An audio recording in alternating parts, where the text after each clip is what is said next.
اور پھر جنت میں ایسا مکان ملنا، یہ تو کمال پہ کمال کی بات ہے، یہ تو بڑی محبت کی بات ہے کہ جنت میں بھی ایسا مکان ملنا ہر کسی کی قسمت میں کہاں ہے۔ امام جعفر صادق نے ایک تحریر فرمائی اور اس کو دے دیا، نیچے آپ نے اپنے دستخط فرما دیے کہ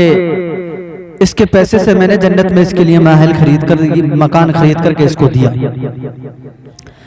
اب اس نے اس تحریر کو لیا، اپنے بیٹوں کو وصیت کر دی کہ بیٹا جب میں مروں تو میری اس تحریر کو میرے کفن میں چھپا دینا، اس پرچے کو میرے کفن میں رکھ دینا جب میں مروں۔ حضرات تاریخ بتاتی ہے کہ جس دن اس کا وصال ہوا، جس دن اس کا انتقال ہوا، اس کے بیٹوں نے اس تحریر کو کفن میں رکھ دیا، اور جب یہ کفن میں اس کو قبر میں جب اتار دیا گیا، بیٹوں کا قول ہے کہ کچھ دن بعد، کئی دن بعد ہم قبر پہ جاتے تھے، آتے تھے، جاتے تھے، آتے تھے، مگر ایک دن ہم نے قبر پہ عظیم منظر دیکھا۔ ایک دن قبر پہ ہم نے ایسی کیفیت دیکھی کہ جو پرچہ، جو چٹھی، جو دستخط کیا ہوا پرچہ ہم نے قبر میں رکھا تھا، وہ قبر کے اوپر ہمیں نظر آ رہا تھا،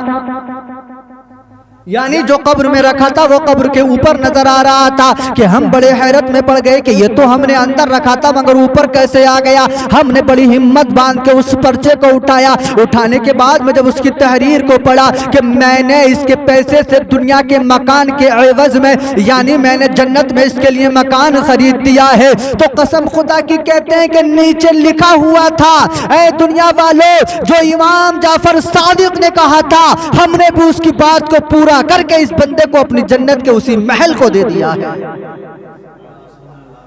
مطلب پرچے پہ لکھا ہے، بیٹوں نے پڑھا تو حیرت میں پڑ گئے، یقین ہو گیا، سمجھ میں بات آ گئی کہ کسی اور کا فرمان ہوتا تو بدل جاتا، یہ تو نبی کے خاندان کے فرد کا فرمان ہے۔